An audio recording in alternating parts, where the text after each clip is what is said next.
അല്ലാഹു സുബ്ഹാനഹു വ തആല പറയാണ്, സത്യനിഷേധികൾ പറഞ്ഞു മരണത്തിന് ശേഷം ഒരു ജീവിതമില്ല.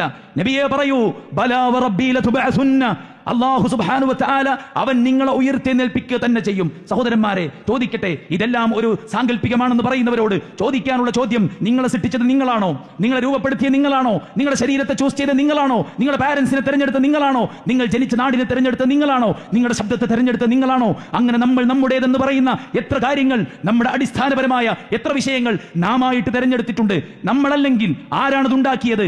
ആ പടച്ച റബ്ബ് സുബ്ഹാനഹു വ തആല അവൻ കൃത്യമായി പറയുന്നു ഉയർത്തെഴുന്നേൽപ്പുണ്ട് എന്ന്. സ്വന്തത്തെ വിസ്മരിച്ചു പോയ മനുഷ്യൻ അവൻ പടച്ച റബ്ബിനെ ചോദ്യം ചെയ്യുന്നു, അവൻ അല്ലാഹുവിന്റെ കഴിവിനെ ചോദ്യം ചെയ്യുന്നു.